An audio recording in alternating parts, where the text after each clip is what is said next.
हाय दोस्तों, कैसे हो आप सब। मैं भागीरथ रैकवर आप लोगों के लिए संविधान का वीडियो बनाने जा रहा हूँ, जिसमें रहेगा मौलिक अधिकार चल रहे हैं, उसका आगे का पार्ट रहेगा। अब आप लोगों ने क्या क्या पढ़ चुके हैं अभी। बहुमत, बहुमत के प्रकार पढ़ चुके हैं। सेकंड में क्या है, भाग फर्स्ट, इसमें क्या था, भारत अर्थात इंडिया राज्यों का संघ होगा, राज्यों का संघ होगा। इसमें आर्टिकल थे 1 से 4 तक, और फिर पढ़े थे भाग 3 के बारे में, भाग 2 इसमें क्या था, नागरिकता।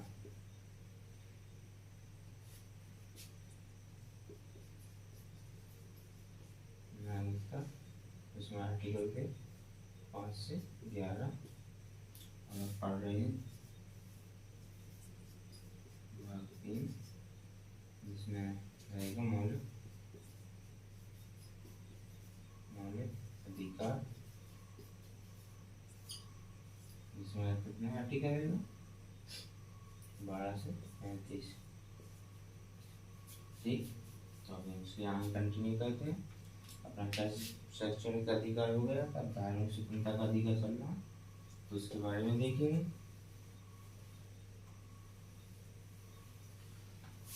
अपना कौन हो गया था, शैक्षिक शोषण के विरुद्ध अधिकार हो गया। अब धार्मिक स्वतंत्रता का अधिकार पढ़ेंगे।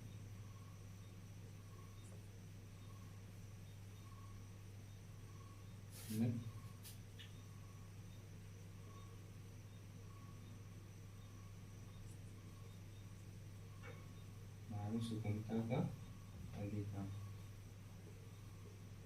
इसमें रहेंगे आपके आर्टिकल 25, 26, 27 और 28। ठीक, आर्टिकल है, इसके बारे में डिटेल से देखते हैं क्या क्या है। तो अपन आर्टिकल 25 के बारे में देखेंगे। आर्टिकल 25, जिसमें क्या रहेगा, किसी भी धर्म को, धार्मिक कोई भी व्यक्ति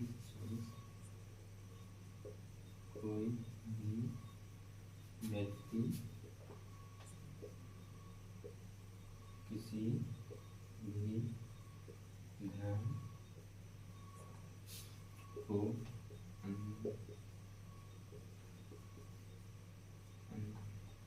अंतःकरण और प्रचार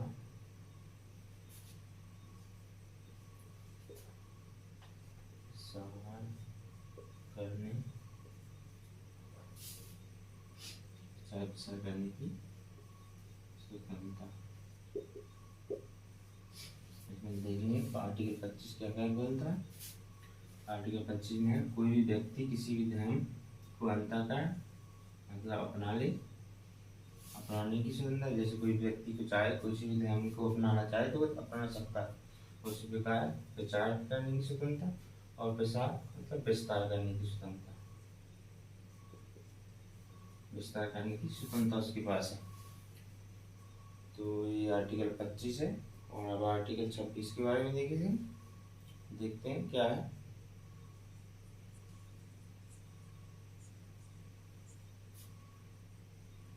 आर्टिकल 26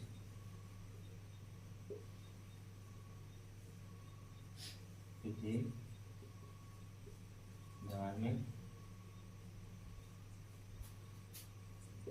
समुदाय को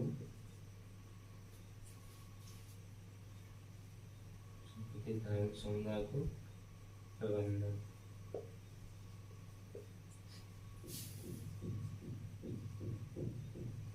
करने की स्वतंत्रता।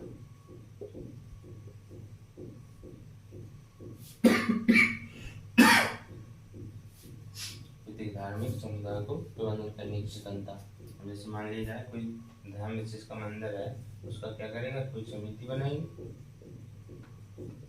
समिति बनाई जाएगी। उसका ये क्या होगा, उस समिति में जितने सदस्य होंगे उसके उस सदस्यों में से ये मुखिया बनाया जाएगा, इसको अध्यक्ष बोलेंगे। तो उसका क्या प्रबंधन करने की स्वतंत्रता किसके पास है, उस धर्म के विशेष समुदाय की। जो समुदाय है उसको वही कर सकता है उसका प्रबंधन।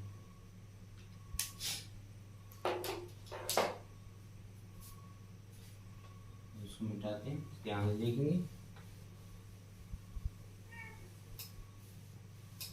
आर्टिकल 26 होगा।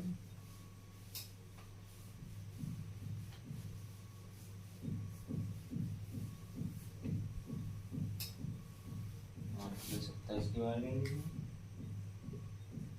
आर्टिकल 27 इसमें क्या है, मान लिया जाए किसी भी धार्मिक समुदाय के प्रति कर का प्रतिबंध। अब मान लिया जाए कर का प्रतिबंध, टैक्स का प्रतिबंध। तो किसी भी धार्मिक समुदाय के प्रति कर का प्रतिबंध मतलब कोई भी सरकार हो या कोई भी समुदाय है तो उस पर क्या करेगी सरकार, कोई मंदिर से जो आय आती है, धार्मिक समुदाय से जो आय का स्रोत है, उस पर क्या कर नहीं लगाया जा सकता। तो इसमें इतना ही रहेगा, जैसे आय, जैसे इसको इस तरीके से भी लिखा जा सकता है, किसी भी धार्मिक समुदाय के प्रति आय के स्रोतों पर कर का प्रतिबंध, आय के स्रोतों पर कर का प्रतिबंध। इसके बाद देखेंगे आर्टिकल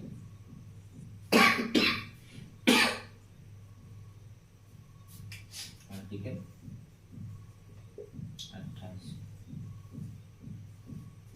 शैक्षिक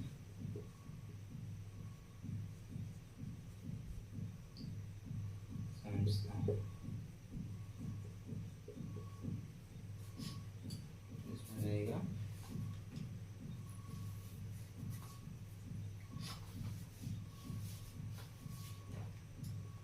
राज्य की शिक्षा संस्थानों में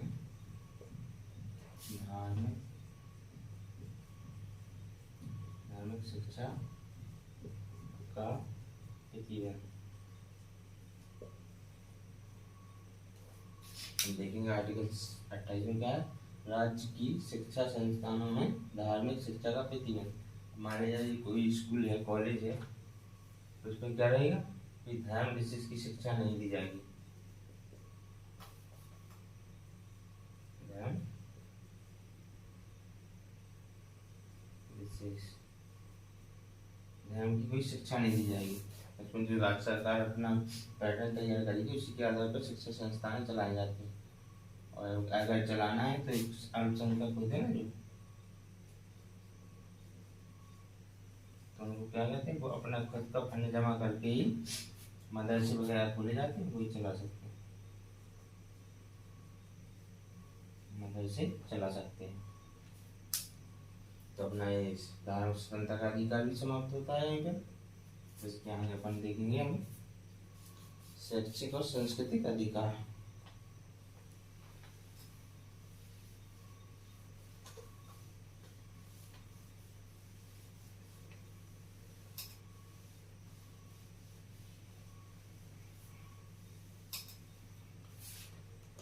अपना शैक्षिक और एवं सांस्कृतिक अधिकार।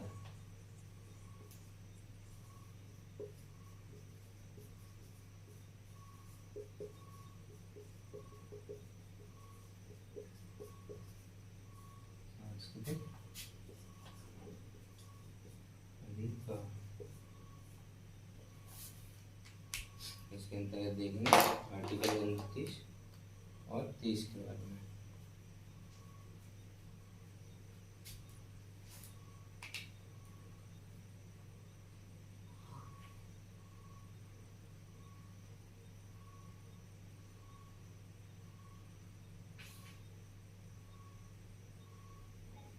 आर्टिकल 29 इसमें रहेगा प्रत्येक व्यक्ति को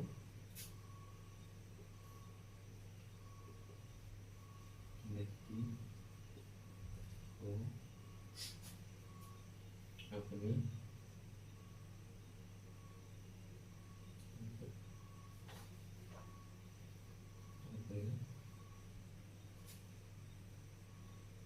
संस्कृति,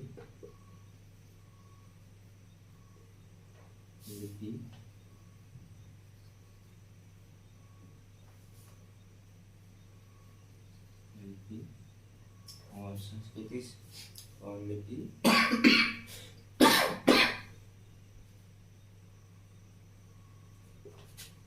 भाषा का संरक्षण का अधिकार। इसमें क्या प्रत्येक व्यक्ति को अपनी का संस्कृति, लिपि और भाषा का संरक्षण करने का अधिकार है। संस्कृति क्या होती है आप लोग सब जानते हैं। संस्कृति जो हमारी वेशभूषा है उसको संस्कृति के अंतर्गत है। जो हमारे पुराने बुजुर्गों के समय से जो प्रथा चली आ रही है वो हमारी संस्कृति के अंतर्गत आती है। और जो लिपि बोलते हैं, लिपि बोलने में देवनागरी लिपि जो कुछ भी कोई लिपि बोलता है उसके अंतर्गत। और भाषा जैसे हमारी हिंदी हुई, इंग्लिश हुई, उसका हम संरक्षण कर सकते हैं। जैसे तेलुगु भाषा, कन्नड़ भी, संस्कृत हुई और भी कुछ भाषा है बहुत सारी, तो उनको संरक्षण करने का अधिकार है। और आप देखेंगे आर्टिकल 30 के बारे में। आर्टिकल 30 हो गया।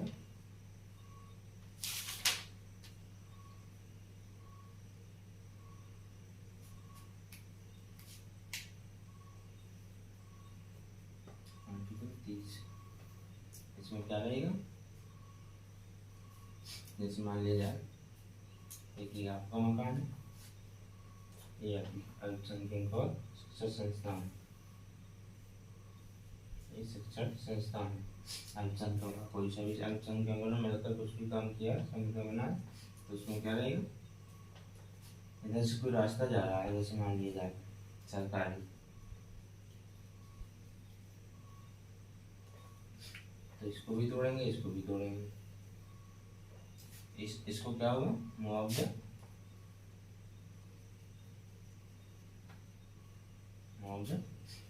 और इसको मुआवजा नहीं दिया जाएगा, इसको दिया जाएगा।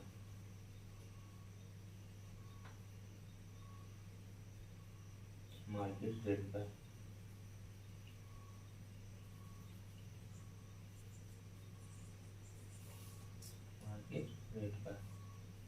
ठीक। इसमें अपन क्या लिखेंगे, अल्पसंख्यक चाहे तो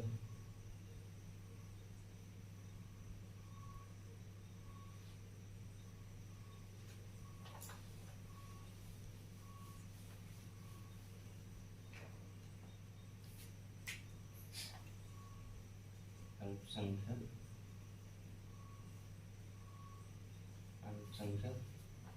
चाहे तो अल्पसंख्यक या तो भाषाई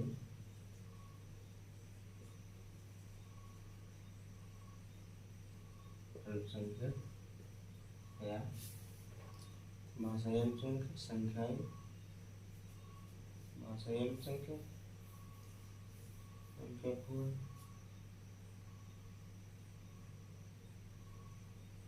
या धार्मिक अल्पसंख्यक,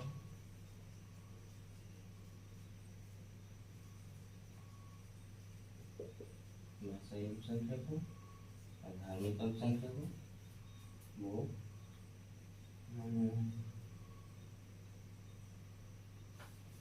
अपने मन के अनुसार वो क्या करें, मनोनुकूल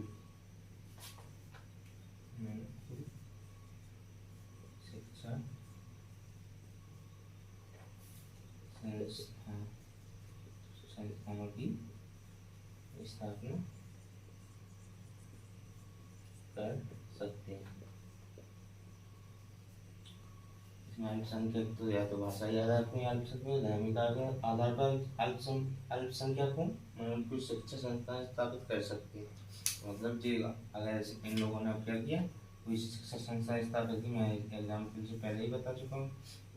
जैसे ये हुआ शिक्षा संस्थान, ये हुआ शिक्षा संस्थान, इसमें से क्या होगा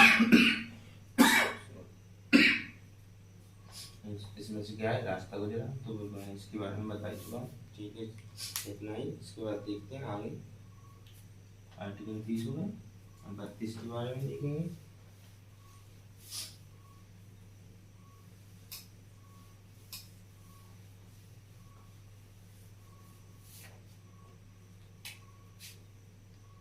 आर्टिकल 32 इसमें क्या है, उपचार का अधिकार, संवैधानिक उपचार का अधिकार।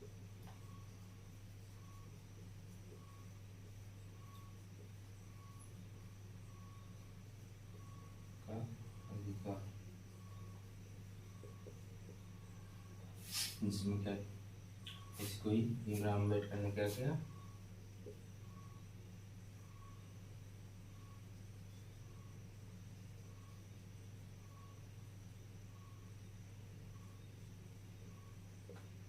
भीमराव अम्बेडकर ने इसी आर्टिकल क्या कहा है, आत्मा, संविधान की आत्मा। भीमराव अम्बेडकर ने इसी कहा, संवैधानिक उपचार के अधिकार को क्या कहा है, भीमराव अम्बेडकर ने आत्मा कहा है, संविधान की आत्मा। ठीक है, इसके बारे में देखेंगे। इसमें 5 प्रकार की रिट दी गई हैं।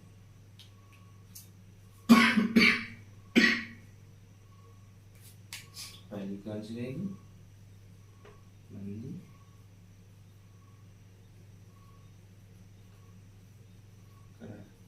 प्रत्यक्षीकरण, दूसरी परमादेश, तीसरी रहेगी पेशा, परमादेश को प्रतिषेध,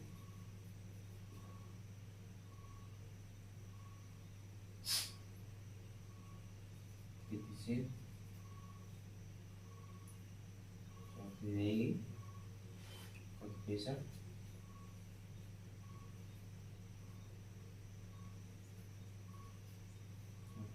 पांचवी रहेगी अधिकार,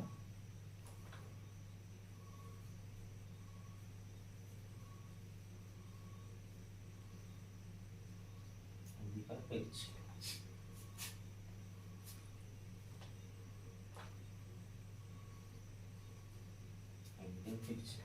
सबसे पहले देखेंगे अपन बंदी प्रत्यक्षीकरण क्या होती है, इसके बारे में जानेंगे। इसके बारे में देखते हैं अपन, बंदी प्रत्यक्षीकरण क्या है। सबसे कोई भी व्यक्ति को, यदि कोई पुलिस वाला है आपको गिरफ्तार कर ले जाता है, तो आप क्या करें, तो उसका क्या करता है, सबसे पहले वो 24 घंटे के अंदर अंदर 24 घंटे के अंदर अंदर आपको कोई किसी पास के न्यायालय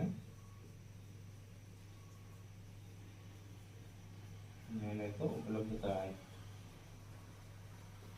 कोई भी केस है तो 24 घंटा के अंदर अंदर आपको न्यायालय के अधीन ले जाएगा, और आप यदि दोष सिद्ध हो जाता है तो आपको गिरफ्तार कर लिया जाएगा, नहीं हुआ तो आपको वहीं से छोड़ दिया जाएगा,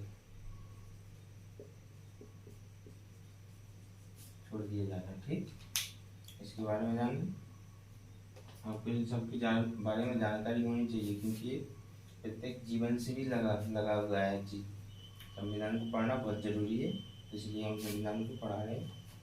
यदि आप कमेंट करके बताएं, यदि समझ में नहीं आ रहा है तो उसको मैं और भी अच्छी तरीके से पढ़ाने की कोशिश करूँगा। अभी इसी तरीके से पढ़ते जाइए।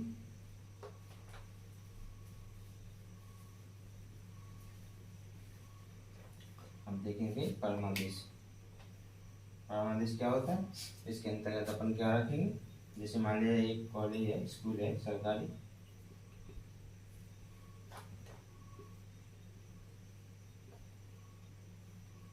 स्कूल या कॉलेज है, तो इसमें क्या रहेगा, परमादेश। यदि कोई टीचर अपनी समय सीमा से पर नहीं उपलब्ध नहीं होता है तो उसकी अपन क्या कर सकते हैं, परमादेश जारी रिट के लिए दायर कर सकते हैं आज का। और इनको कहाँ पर, सुप्रीम कोर्ट या हाई कोर्ट में लागू करवा सकते हैं। सबसे पहले यहाँ पर सबसे ऊंचा क्या है, सुप्रीम कोर्ट। सुप्रीम कोर्ट के तहत अपन इन रिटों को जारी करवा सकते हैं। और उसके बाद क्या रहेगा, उस समय सीमा पर नहीं आता तो उसके खिलाफ सुप्रीम कोर्ट में आज का दायर कर सकते हैं। वहाँ से क्या आएगी, परमादेश। वो परमादेश करेंगे, इसके तहत उसको अपना कारण बताना पड़ेगा और क्यों नहीं आ रहा है, उसकी रीजन के बारे में जानकारी थी पूछेंगे। और नहीं, यदि उसके तहत दोष सिद्ध पाया जाता तो उसको हटा भी दिया जा सकता है। और प्रतिशत क्या है, यदि कोई उच्च न्यायालय है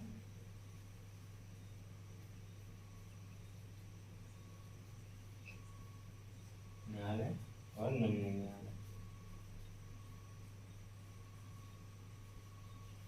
यदि कोई उच्च न्यायालय है और निम्न न्यायालय है तो प्रतिशत का मतलब क्या है, यदि कोई निम्न न्यायालय किसी मामले में सुनवाई कर रही है तो उसका अधिकार क्षेत्र में नहीं आता है तो वो क्या करेगी, उच्च न्यायालय कहेगी तो उस पर प्रतिबंध रोक देगी। मतलब उसको उस कार्रवाई को प्रतिषेध, मतलब ये रिट जारी करेगी इसके लिए, तो ये जो भी न्यायालय में जो केस चल रहा था उसको वहीं रोक दिया जाएगा। उसका निर्णय कौन देगा, उच्च न्यायालय। उच्च न्यायालय के तहत दिया जाएगा। इसी तरह अपन देखेंगे आगे कुछ पेशा। यदि कोई न्यायालय में, निम्न न्यायालय में केस चल रहा है, निम्न न्यायालय में कोई केस चल रहा है तो उसके तहत क्या रहेगा, उच्च न्यायालय के क्षेत्र अधिकार से ऊपर है, वो क्या करेगा, प्रतिशत, इसको एक प्रतिशत रेट भेजेगा और ये क्या करेगा, उच्च न्यायालय को भेज दिया जाएगा। तो इसका केस कौन करेगा, पूरा उच्च न्यायालय। उच्च न्यायालय इसको लागू करेगा, मतलब इसकी सुनवाई करेगा। और अधिकार पक्ष, अधिकार पक्ष के बारे में जानेंगे। अधिकार पक्ष क्या होता है, जैसे मान लिया जाए,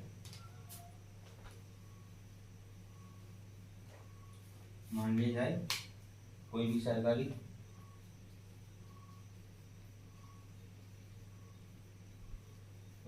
कर्मचारी है और उसके अंतर्गत कोई चपरासी रहते हैं,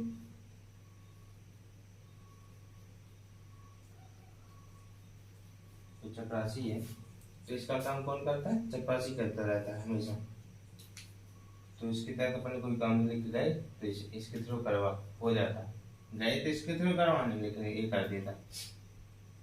तो क्या करेंगे अपन, इसके लिए अधिकार पक्ष का ट्राई करेंगे और जिसके तहत क्या होगी, इसकी सुनवाई होगी और ये इसको अपना रीजन बताना पड़ेगा कि किस वजह से मैं कर रहा हूँ। और यदि रीजन सिद्ध हो जाता है, गलत साबित हो जाता है तो इसको हटा दिया जाएगा। अधिकार पक्ष अधिकार में नहीं है उसके बावजूद भी काम कर रहा है तो उसको अधिकार पक्ष के तहत रखा जाएगा। इतना हो गया, तो अब इसके आगे देखते हैं।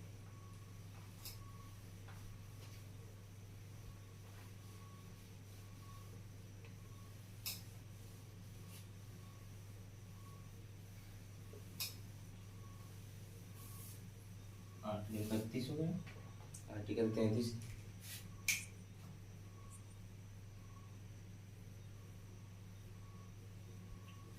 देखेंगे।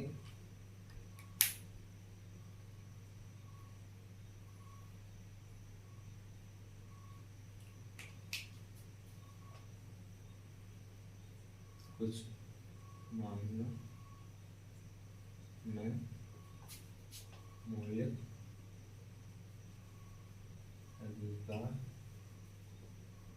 अधिकारों को कम या समाप्त किया जा सकता है। अब एक देखेंगे कौन कौन से मामले हैं जिसके अंतर्गत मौलिक अधिकार को कम या भी समाप्त किया जा सकता है। जैसे कानूनी व्यवस्था को लागू करने वाले से संबंधित,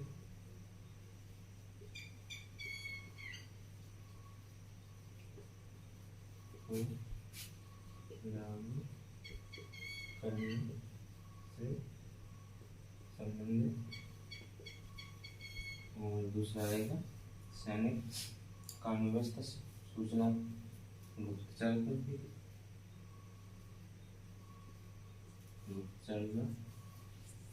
तीसरा देखेंगे दूरसंचार से संबंधित, दूरसंचार से संबंधित, दूरसंचार से संबंधित। और एक और देखेंगे अपन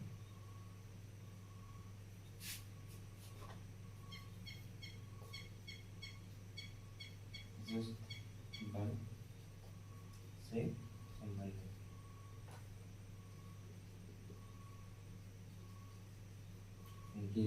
इनके तहत क्या क्या किया जा सकता है? कानून व्यवस्था को लागू करने से संबंधित जो भी नियम हुए, उस जो कोई कानून लागू कर रहा है उसके खिलाफ भी मौलिक अधिकार का नियम समाप्त किया जाता है। गुप्तचर, जो कोई एजेंसी गुप्तचर एजेंसी, उसके भी मौलिक अधिकार को कम में समाप्त किया जा सकता है, क्योंकि गुप्तचर है कोई भारत की इंफॉर्मेशन लीक कर दे, जैसे मान लिया उसका कोई अधिकार के तहत आता है, जीवन जीने का अधिकार और कुछ मौलिक अधिकार होते हैं, उसके तहत कोई इंफॉर्मेशन को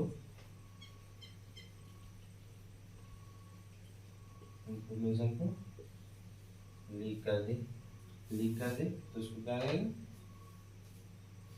उसको क्या मौलिक अधिकार का में समाप्त किया जाता है। दूरसंचार से संबंधित, जैसे मान लिया जाए दूरसंचार रेडियो टीवी के माध्यम से कोई भारत की इंफॉर्मेशन को लीक कर दे, उसके दर से क्या रहता है? उसमें मौलिक अधिकार का में समाप्त किया जाता है। सशस्त्र बल से संबंधित, सैनिक कार्रवाई से संबंधित रहेगा। इसके बाद देखेंगे आर्टिकल 34 के बारे में, इसको मिटा दिया जाए।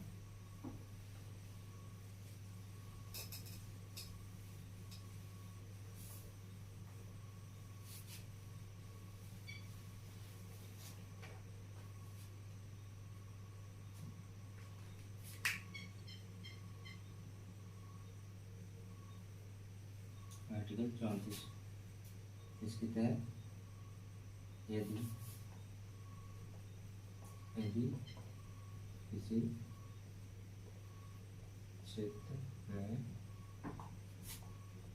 सैनिक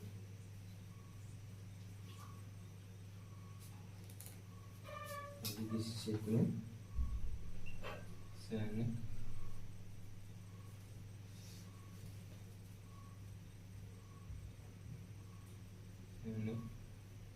कानून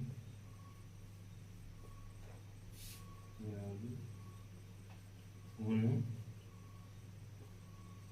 पर मौलिक अधिकार को कम या समाप्त किया जा सकता है। मान लीजिए किसी पर्टिकुलर क्षेत्र में यदि सैनिक कानून लागू हो जाता है तो उसमें क्या रहेगा? मौलिक अधिकार को कम या समाप्त किया, तो नागरिक के मौलिक अधिकार को कम या समाप्त किया जा सकता है। जैसे मान लीजिए जम्मू कश्मीर में पहले होता था सैनिक कानून लागू, तो वहाँ पर ये स्थिति रहती थी।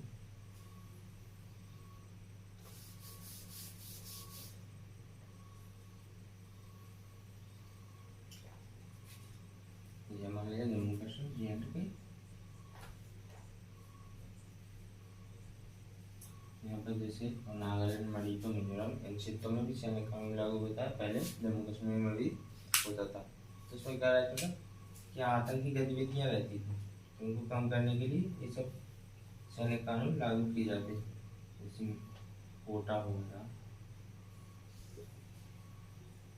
मकाकू, और भी कई सैनिक कानून लागू हैं जो जगह जगह पर मार्शल लॉ, किसी को बोलते हैं मार्शल लॉ। इसको इसके तहत क्या हुए?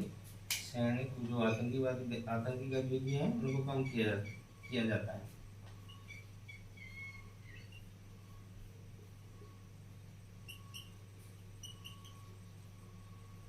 आतंकी गतिविधियों को कंट्रोल करने के लिए सैनिक कानून लाया जाता है। इसके तहत क्या होता है?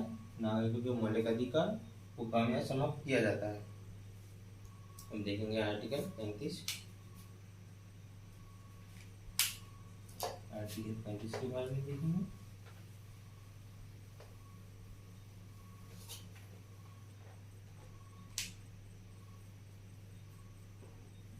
आर्टिकल 35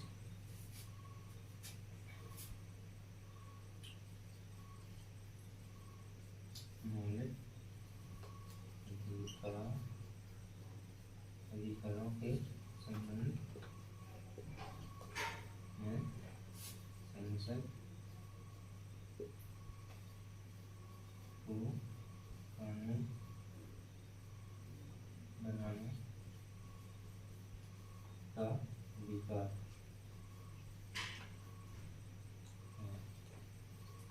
मौलिक अधिकारों के संबंध में संसद को कानून बनाने का अधिकार है। इसको कानून बनाने का अधिकार संसद का कानून बना सकती है। चलो तो आज इतना ही रहने देते हैं। इसके बाद देखेंगे आर्टिकल 358। यदि कभी राष्ट्रीय आपात लगता है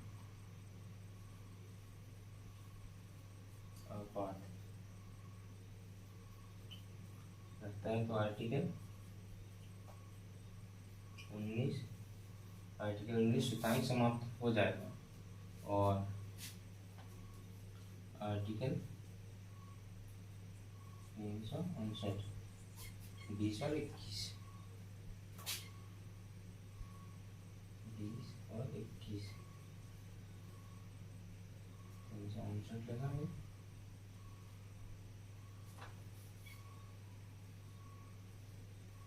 359 राष्ट्रीय आपात लागू होता है तो 1947 समाप्त हो जाएगा। किसी को समाप्त करने की जरूरत नहीं है। ये आप पढ़ चुके हैं आर्टिकल 21 भी पढ़ चुके, 20 भी पढ़ चुके। इसमें रहेगा निजता का अधिकार, उसमें संरक्षण के बारे में रहेगा, जो कानून से संरक्षण के बारे में आर्टिकल 20 रहेगा। तो ये कभी समाप्त नहीं होते।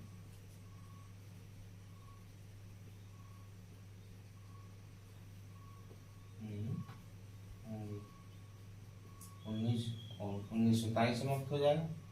ये स्वतः समाप्त हो जाएगा आर्टिकल 19 और आर्टिकल 359 के तहत 20 और 21 कभी भी समाप्त नहीं होंगे। तो इतना ही रहेंगे आज का वीडियो। और इसके बाद मैं मौलिक अधिकार हो गए। अब मौलिक कर्तव्य के बारे में वीडियो बनाऊंगा। आप लोगों को अच्छा लगता है वीडियो तो लाइक एंड सब्सक्राइब करें और चैनल को सब्सक्राइब करें और वीडियो को शेयर भी करते हैं, क्योंकि इसके बाद मैं और भी सब्जेक्ट के ले आऊँगा वीडियो, जैसे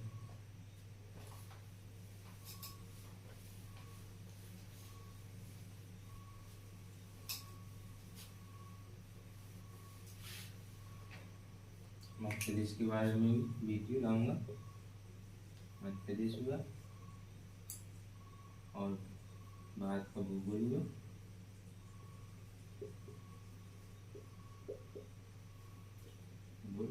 ये दोनों टॉपिक जब कंप्लीट हो जाएंगे उसके बाद इकोनॉमी से अर्थव्यवस्था भी लाऊंगा। अर्थव्यवस्था के बारे में और उसके बाद विज्ञान के बारे में। मतलब मैं सब कंप्लीट करवा दूंगा आपका कोर्स। और कंप्यूटर और भी सब सब्जेक्ट है उनको मैं कंप्लीट करने की कोशिश करता रहूँगा, क्योंकि अभी तो छोटे छोटे वीडियो बना रहा हूँ। अभी धीरे धीरे बड़े बड़े वीडियो 1.5-2 घंटे का मास्टर वीडियो लाऊंगा, जिसमें सब ज़्यादा से ज़्यादा कवर हो जाए। चलो ठीक है, ओके, थैंक यू, बाय।